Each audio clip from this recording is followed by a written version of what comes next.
Hi guys, welcome to my YouTube channel MBA Pathshala. मेरे YouTube channel MBA पाठशाला पे आप सभी लोगों का स्वागत है। और हम लोगों की एक सीरीज चल रही है। अपनी इस सीरीज में हम लोग कैट 2022 में जितने भी क्वेश्चंस आए हैं टॉपिक वाइज उनको कवर कर रहे हैं। ठीक है, तो आप लोगों को पता होगा हमारा टॉपिक कौन सा चल रहा है बच्चे, अभी एवरेज मिक्सचर एलिगेशन। तो एवरेज मिक्सचर एलिगेशन के पार्ट 4 में मैंने आप लोगों को एक क्वेश्चन होमवर्क में दिया था, उसी क्वेश्चन को हम लोग आगे कंटिन्यू करते हैं। ठीक है, चलिए जी आगे बढ़ते हैं जरा।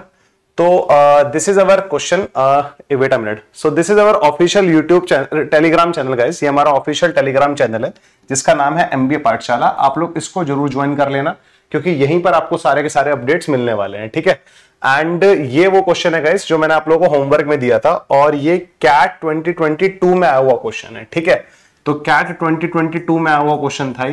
आई होप आप लोगों ने इसको ट्राई करा होगा and this one is a very nice question guys. ठीक है, बहुत ही प्यारा क्वेश्चन है। मतलब मुझे लगता है कि हमने एवरेज के बहुत सारे क्वेश्चंस कवर करे तो उनमें से एक बहुत अच्छा क्वेश्चन हमारे पास यही था। ठीक है, तो देखते हैं जरा इस क्वेश्चन को। आई होप आप लोगों ने अगर ट्राई करा होगा तो आपका आंसर भी आ गया होगा। ठीक है, आप लोग एक काम किया करें, जब भी आप लोगों को कोई होमवर्क दिया जाता है ना, तो होमवर्क वाले क्वेश्चन का जो आंसर है ना उसी वीडियो के कॉमेंट सेक्शन में जरूर लिखा करो। और पता है क्या यार, जब तक आप खुद ट्राई नहीं करोगे ना, मैं आपको कितने ही क्वेश्चंस करा दूं वो सारे क्वेश्चंस बेकार हैं। तो at the end of the day आपको तो खुद ट्राई करने ही पड़ेंगे क्वेश्चंस। ठीक है, चलो जी देखते हैं जरा इस क्वेश्चन को। ये क्वेश्चन क्या बोलता है। ठीक है, क्वेश्चन बोला जा रहा है average of a non decreasing sequence. पहले तो इसका मतलब समझ में आना चाहिए कि नॉन डिक्रीजिंग सीक्वेंस क्या होती है। Of an numbers, non decreasing मतलब वो सीक्वेंस डिक्रीजिंग नहीं है। ठीक है, नॉन डिक्रीजिंग का मतलब या तो सारे नंबर इक्वल होंगे या इंक्रीजिंग हो रहे होंगे। ठीक है, जैसे मैंने यहां पे 3 नंबर लिखे 6 6 6, तो ये जो सीक्वेंस है हमारे पास नॉन डिक्रीजिंग है, डिक्रीज तो नहीं हो रहा ना, तो ये इस तरह की सीक्वेंस उसमें कवर हो जाएगी। और 6 7 8 ये भी एक सीक्वेंस उसमें कवर हो जाएगी। बट अगर कहीं पे लिखा हुआ है 6 5 4 तो ये डिक्रीजिंग सीक्वेंस है। आप ये डिक्रीजिंग सीक्वेंस है, क्वेश्चन बोला जा रहा है नॉन डिक्रीजिंग सीक्वेंस, तो these two are non decreasing sequence. I think non decreasing sequence का मतलब आप लोगों को समझ में आया होगा। ठीक है, चलो अगर ये बात आप लोग क्लियर है तो थोड़ा सा और आगे बढ़ते हैं हम लोग इस क्वेश्चन की तरफ। सबसे पहला तो मीनिंग आप लोग को ये पता होना चाहिए था कि नॉन डिक्रीजिंग सीक्वेंस क्या होती है। ठीक है, चलो जी हमें बोला जा रहा है एन नंबर्स है।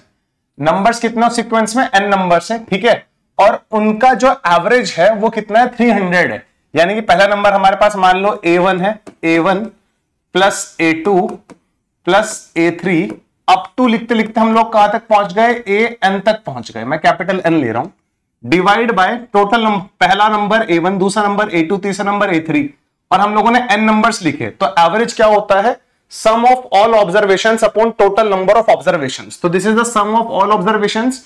टोटल नंबर ऑफ ऑब्जर्वेशंस हमारे पास यहां पर कितनी है, N है, और हम लोग इसका एवरेज कितना दिया हुआ अपने को, 300 दिया हुआ है। ठीक है, बच्चा जानता है कि यार यहां से हम लोग इजिली इस n को उधर ले जाएंगे, तो मैं एक स्टेप कम लिख रहा हूं। ठीक है, मैं इसको हटा दे रहा हूं यहां से और इसको सीधा सीधा इधर 300n लिख दे रहा हूं। ठीक है, इसको सीधा सीधा इधर 300n लिख दे रहा हूं क्योंकि एवरेज सम क्या होता है, सम is nothing average into total number of observation. तो एवरेज ये रहा, टोटल नंबर ऑफ ऑब्जर्वेशन कितना है, n है। ठीक है, अब हमें बोला जा रहा है if A1 is replaced by 6A1, यदि मैं A1 को 6A1 से रिप्लेस कर देता हूं तो जो हमारा नया एवरेज आता है वो कितना आता है, 400 आता है। अगर हम लोग A1 को 6A1 से यानी कि A1 की जगह उसी का 6 टाइम्स नंबर लिख देंगे तो हमारा एवरेज कितना आ जाएगा, 400 आ जाएगा। तो इसका 6 टाइम्स कितना आ जाएगा, 6 टाइम्स ऑफ A1 प्लस आगे as it is A2 A3 लिखते लिखते लिखते हम लोग AN तक पहुंच गए। ठीक है, तो अब भी हमारे पास टोटल नंबर ऑफ ऑब्जर्वेशंस कितने हैं, N है। अब भी हमारे पास जो टोटल नंबर ऑफ ऑब्जर्वेशंस है वो कितने हैं, N है। तो डिवाइड बाय N करेंगे, उधर मल्टीप्लाई में चला जाएगा। एवरेज कितना आ रहा है, 400 आ रहा है। तो एवरेज का मल्टीप्लाई यदि टोटल नंबर ऑफ ऑब्जर्वेशन से कर दिया जाता है तो सम ऑफ ऑल ऑब्जर्वेशंस आ जाता है। So it will becomes 400 into N। तो आई होप आप लोगों को ये दोनों इक्वेशंस तो क्लियरली समझ में आने लग रही होंगी। This is our equation number 1 and this is our equation number 2। यहां तक की स्टोरी आप लोगों को क्लियर है क्या? ठीक है, यहां तक की स्टोरी आप लोगों को समझ में आ रही होगी। ये दो इक्वेशंस तो क्लास 8 का बच्चा भी बना लेगा अगर उसने एवरेज पढ़ा हुआ है तो। ठीक है, यहां तक तो सब काम कर लेंगे। आगे बढ़ते हैं गाइस जरा। ठीक है, मैं इनको सब्ट्रैक्ट करने वाला हूं दोनों इक्वेशंस को, क्योंकि मेरे पास ना A1 में एक रिलेशन आ जाएगा। क्योंकि सब्ट्रैक्ट करूंगा अगर इक्वेशन 2 में से मैं इक्वेशन 1 को सब्ट्रैक्ट करता हूं तो 6A1 में से A1 जाएगा तो कितना आएगा मेरे पास, 6a1 में से अगर a1 जाएगा तो कितना आएगा मेरे पास 5a1, a2 इधर गायब, a3 गायब, an भी गायब। 400n में से 300n जाएगा तो कितना बचेगा मेरे पास 100n बचेगा। ये बात आई थिंक आप लोगों को समझ में आ गई होगी कैसे आया है। इसको अगर मैं 5 से रिड्यूस कर देता हूं मेरे पास a1 का वैल्यू कितना आ जाएगा, 20n आने लग रहा है।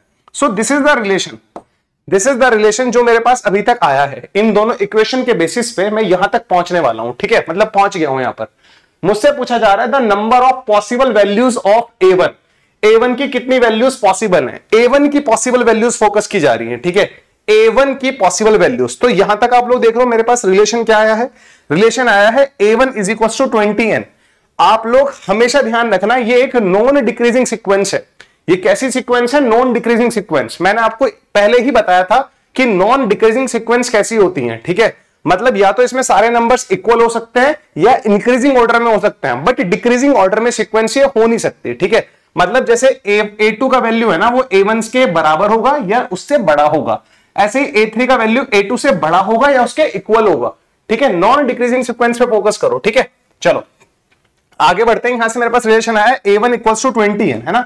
अभी मेरे पास रिलेशन कितना है, a1 इक्वल्स टू 20n। ये रिलेशन तो मेरे पास आ गया है, ठीक है, हाँ ये रिलेशन मेरे पास आ गया है।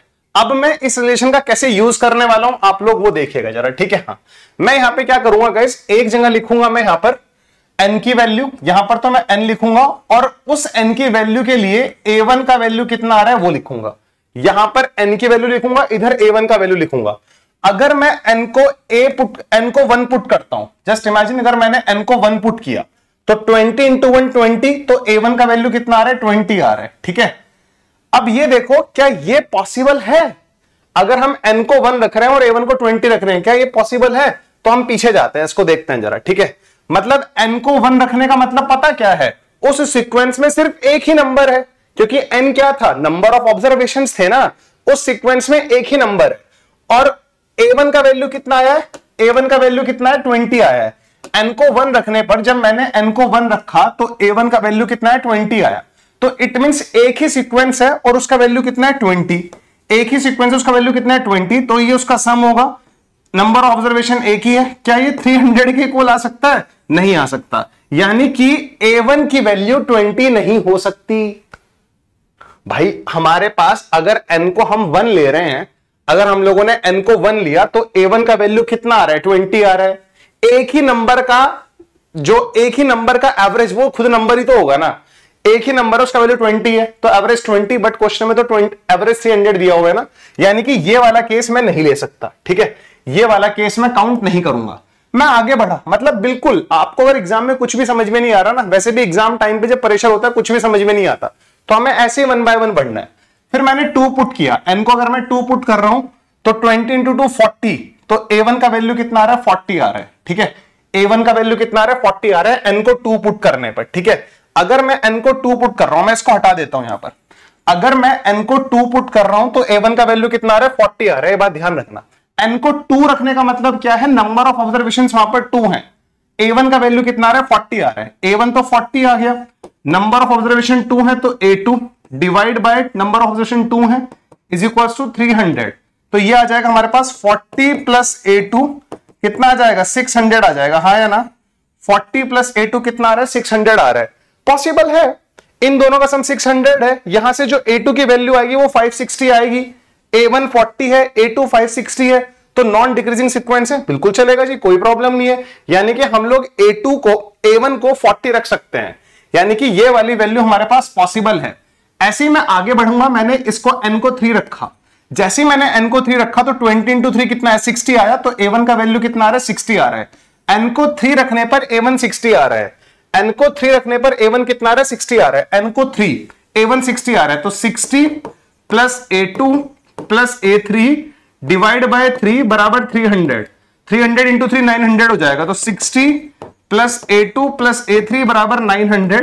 क्या यहां से a2 प्लस a3 का वैल्यू 840 आएगा ना, क्योंकि 60 उधर माइनस हो जाएगा, तो उनको मैं ब्रेक कर सकता हूं ना, अगर उनका वैल्यू 840 आ रहा है तो 400 एंड 440 बोल सकता हूं, तो 60 400 एंड 440 नॉन डिक्रीजिंग सीक्वेंस आराम से बन जाएगी।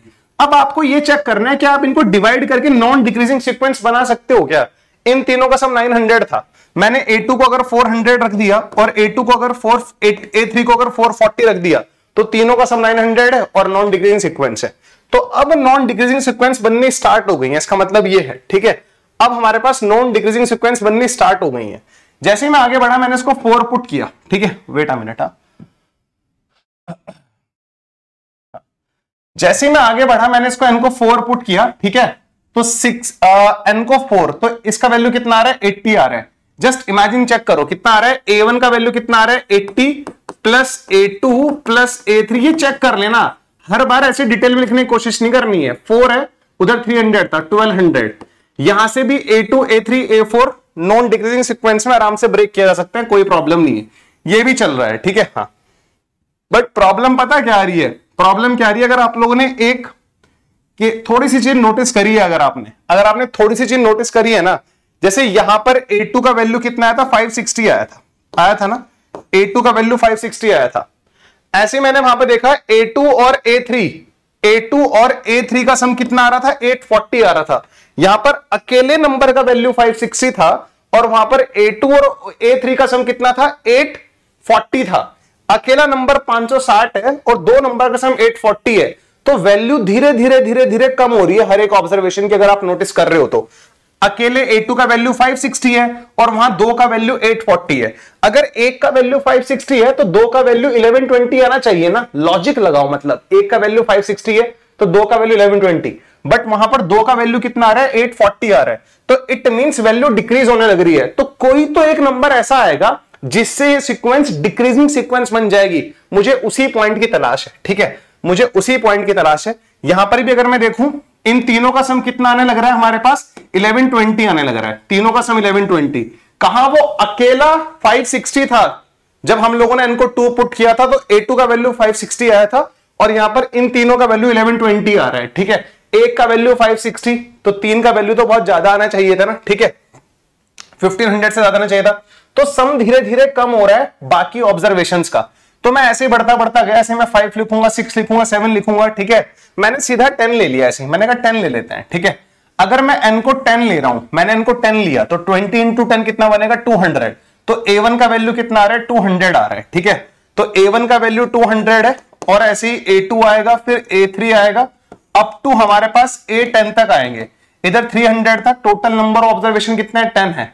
300 इंटू 10 कितना हो जाएगा, 3000 हो जाएगा। तो क्या यहां पर इनको डिवाइड किया जा सकता है, ठीक है, बिल्कुल किया जा सकता है। 200 है, 210 ले लो, 220 ले लो, कोई दिक्कत नहीं है।